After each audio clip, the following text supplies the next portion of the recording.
जब यीशु मसीह ने कहा हो सके तो ये कटोरा टल जाए, इसके आगे जवाब क्या मिला उन्हें? और कहा हे पिता, हो सके कटोरा टल जाए, मेरी इच्छा नहीं बल्कि तेरी इच्छा पूरी हो। उसने ये सारा निर्भर किस पर किया कि पिता तू ही योजना बना, तू ही कोई रास्ता निकाल, तू ही कोई मार्ग निकाल। वो तो यीशु मसीह के समय में था, मगर आज क्या?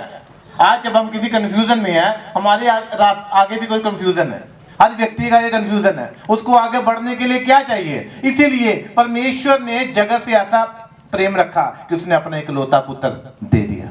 आज यदि किसी को समझ नहीं है, यदि किसी को समझ नहीं आ रही, हाँ मैं क्या करूं, मगर आपको ये वचन 3 और 16 पढ़ लेना चाहिए कि परमेश्वर ने जगत से ऐसा प्रेम रखा कि अपना इकलौता पुत्र दे दिया। अब उस रास्ते फिलिंग द ब्लैंक्स जो है, आगे हमारे क्वेश्चन बहुत है, उन क्वेश्चन को पूरा करने का एक ही आंसर है, वो है प्रभु यीशु मसीह।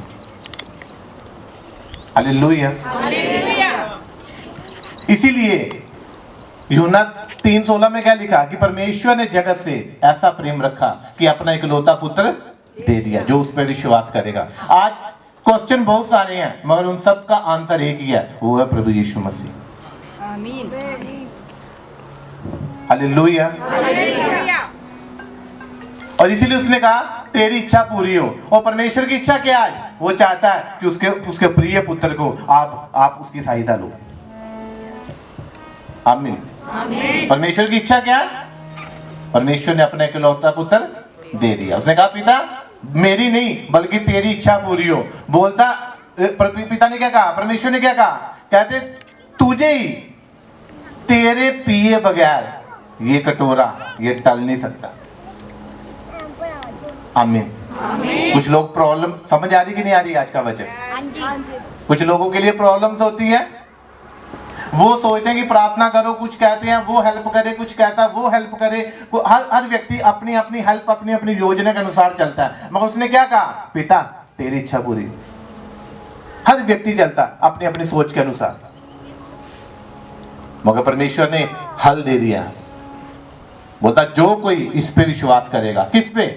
प्रभु यीशु मसीह पे, कि वो हमारे लिए मारा गया, दफनाया गया और तीसरे दिन मुर्दों में से जी उठा। इस बात पे विश्वास करना। सुसमाचार क्या है? लोग प्रचार करते हैं, सुसमाचार प्रचार करते हैं, बताते हैं लोगों को। क्या बताते हैं? कभी इधर से पकड़ लिया, कभी उधर से पकड़ लिया। नहीं, मेन रियल बात क्या है? जब यीशु मसीह मुर्दों में से जी उठा, कहता जाओ सुसमाचार प्रचार करो, लोगों को कहो कि मैं मुर्दों में से जी उठा हूं। बताओ जरा, ये रियल प्रीच कि यीशु मसीह जी उठा। मगर जब लोग जाते हैं सुसमाचार प्रचार करने के लिए, हाँ जी पूरा जोर लगाते हो यीशु मसीह जी उठा मुर्दों में से, और यीशु मसीह जिंदा परमेश्वर है। और शैतान क्या कहता है? वो आगे पूछता, कहता कोई प्रूफ तो देगी वो जिंदा है। किसको समझ आ रही? क्या कहेगा वो? शैतान क्या कहेगा? कहता कोई प्रूफ तो दे कि जो तू प्रचार कर रहा है क्या अकेली बातें हैं कि प्रैक्टिकल भी कुछ है। अगर वो जी उठा है, अगर उसके कोड़े खाने से लोग चंगे हो चुके हैं, तो कहता फिर चंगाई कहां पे है? बता मुझे। इसीलिए रियल सुसमाचार जो है, जो सच्चाई का, यदि यीशु मसीह ना हो तो वो प्रीच कोई भी नहीं कर सकता।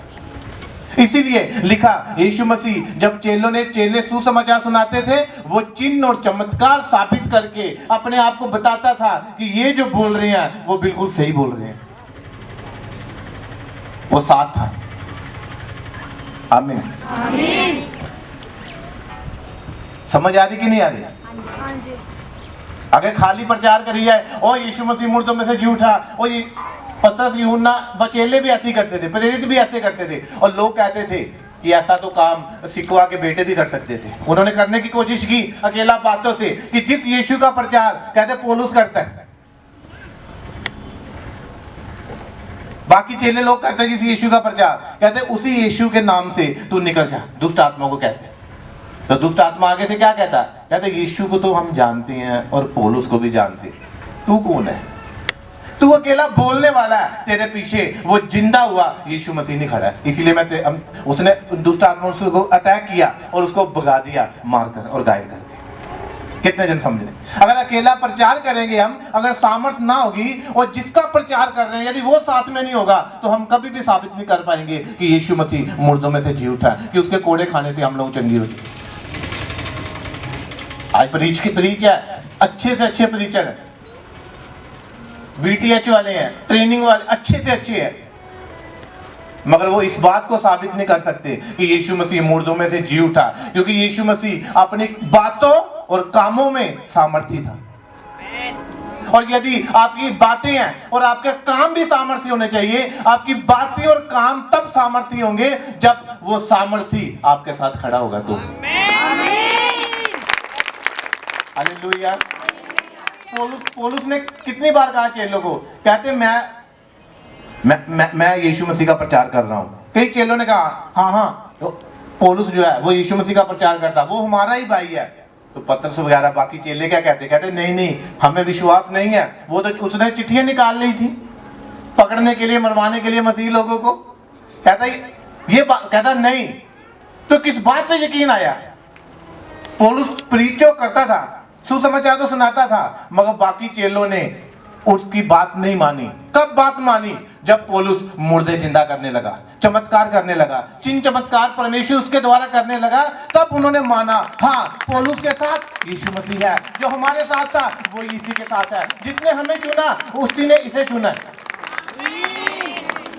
अगर यीशु का नाम लेके कहता हम हीलिंग कर रहे हैं, दुष्ट आत्माओं को निकाल रहे हैं, चमत्कार कर रहे हैं, तो इसी के ऊपर भी वही पवित्र आत्मा आ चुका है। क्यों? क्योंकि परमेश्वर बातों का परमेश्वर नहीं है। बाइबल कहती है परमेश्वर का राज्य बातों में नहीं है, कहाँ किस में है? सामर्थ्य में है। तो सामर्थ्य क्या है? पवित्र आत्मा की सामर्थ्य। जब तुम पवित्र आत्मा पाओगे तब सामर्थ्य पाओगे। जब सामर्थ्य होगी तो लंगड़ा चलेगा, अंधा देखेगा, दुष्ट आत्मा जाएंगी, बीमारियां जाएंगी, जेल से लोग बाहर आएंगे, कोर्ट के हाल होंगे यीशु मसीह के सामर्थ्य नाम से। हालेलुया। आज अकेला लोगों के पास क्या है? केवल बाइबल है। आप शैतान को बोलो कि मैंने बाइबल 50 बार पढ़ी है, मैंने बाइबल 20 बार पढ़ी है, मैं ट्रेनिंग करके आया हूं, मैं सब कुछ करके आया हूं, तो तू निकल जा। वो कभी भी नहीं निकलेगा, क्योंकि केवल वो बातों का नहीं। शैतान भी जब परीक्षा हुई, वो भी वचन लेके आया यीशु मसीह के पास, तो कहता है तू मेरी बात मान, वचन में ऐसा लिखा, क्योंकि उसके पास सामर्थ्य नहीं। क्योंकि शैतान भी जानता था कि अगर जो मैं चमत्कार करूंगा ये मुझसे बड़ा चमत्कार करके बता देगा। जैसे मूसा को भेजा, तो मूसा ने जब लाठी फेंकी तो सांप अजगर बन गया है? कई जगह सांप लिखा, कई जगह अजगर लिखा। तो जब सांप बन गया तो क्या उसने कहा, फिरौन ने अपने जादूगरों से, कहते तुम भी ऐसा करके बताओ। उन्होंने भी अपनी लाठी फेंकी, वो सांप बना रही है बराबर। एलिया ने भी यही बात कही, कहता अगर यो बाल के जो नबी हैं वो परमेश्वर है तो ठीक है, अगर यहोवा परमेश्वर है, कहते एक मन हो जाओ, दो विचारों में मत लटके रहो, तो फैसला कर लो, जो आग गिरा के उत्तर देगा वही परमेश्वर होगा। वो केवल बातों का परमेश्वर नहीं था, वो कामों में भी परमेश्वर था, वो सामर्थी था वो। और नहीं तो वो कहते तू अकेला, हम 400 450 लो भी हम हरा देंगे। उन्होंने केवल बातों से कहा, क्या कहा? अपने आप को मारा, पीटा, घायल किया। तो सामर्थ्य नहीं थी, मरे हुए की सामर्थ्य नहीं थी, जो मरो में से जी उठा वो सामर्थ्य है। ये साबित किया एलिया ने। हालेलुया। नहीं तो वो 400 इकट्ठे होके उसको मार सकते थे, मगर उस अकेले ने 400 को मार दिया। देखो कैसी सामर्थ्य है। हालेलुया। कहता हे पिता,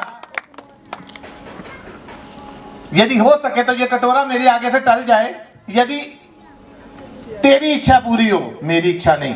यदि मेरे पिए बगैर ये नहीं टले। वहां पर एलिया ने ये नहीं कहा ओ प्रभु सुन ले मेरी, ओ प्रभु तू देख ले, उन फैसला कर दे, ऐसा नहीं कहा उसने सिर्फ कहा हे परमेश्वर, अब्राहम, इसहाक और याकूब का परमेश्वर। उसको याद दिलाया कि अब्राहम, इसहाक जिसको तूने ब्लेस किया, जिसकी संतानों को, जिसके वंशों को तूने ब्लेस किया, मैं उसी के वंश में से हूं और तेरा चुना हुआ हूं। ये बताने की कोशिश थी उसकी। तो जब तक आप बाइबल में से नहीं जोड़ोगे, अकेला बोलते रहोगे तो कुछ भी नहीं होगा। एक सिर दर्द भी नहीं चंगा होगा। कितने जन समझ रहे हैं? तो क्या चाहिए? बोलो सामर्थ। जिस आत्मा ने यीशु मसीह को मुर्दों में से जीवित किया, वही पवित्र आत्मा आज हमारे साथ है। उस पवित्र आत्मा की बात कर रहा है पौलुस, उस पवित्र आत्मा की बात कर रहा है पतरस, उस पवित्र आत्मा की बात किया यीशु मसीह ने कि तुम्हारे लिए मैं एक सहायक भेजूंगा जो मरे हुए कामों को जीवित कर देगा। जिस आत्मा ने यीशु को मुर्दों में से जिलाया, कहते तुम्हारे मरे हुए कामों को वो क्या करेगा? वो जीवित करेगा। वो दबी हुई फाइलें वो बाहर निकालेगा। कौन? अभिषेक। आमीन। वो पत्थरियां फिर क्या करेगा? निकालेगा। कैंसर क्या करेगा? निकाल देगा। वो कहेगा लाजर की तरह कैंसर बाहर आ, तो वो बाहर आएगा। चाहिए क्या? अपने पड़ोसी से बोलो सामर्थ। बोलो जी उठने की सामर्थ। जिस आत्मा ने यीशु को मुर्दों में से जिलाया, जीवित किया, कहता वही हमारे मरी हुई देहों को क्या करेगा? वो जीवित करेगा, सामर्थ देगा। फिर हालेलुया। इसीलिए उसने कहा पिता तेरी इच्छा पूरी हो। क्यों? क्योंकि यीशु मसीह को पता था जब तक ये काम मैं ना कर लूं, मेरे पिए बगैर अगर नहीं टलता, तो कहता मैं पीऊंगा। आई लोग कहते प्रार्थना करो कि हमारा कर्जा उतर जाए, और वचन क्या कहता है? कहते तेरे बोए बगैर तेरा कर्जा नहीं उतरेगा, और बोना ही पड़ेगा उसे। इसीलिए अगर प्रार्थना करने से अगर कर्जे उतर जाते, नौकरी मिल जाती, व्यक्ति अमीर हो जाता, तो सारे क्रिश्चियन लोग क्या करते हैं? जन्म से ही प्रार्थना करते भी आ रहे, करवाते भी आ रहे हैं, तो क्या अमीर ना हो जाते? क्या कर्जे ना उतर जाते? क्या अच्छी नौकरियों पे ना लग जाते? लिखा ये तेरे करने से होगा। हालेलुया। Audio Jungle.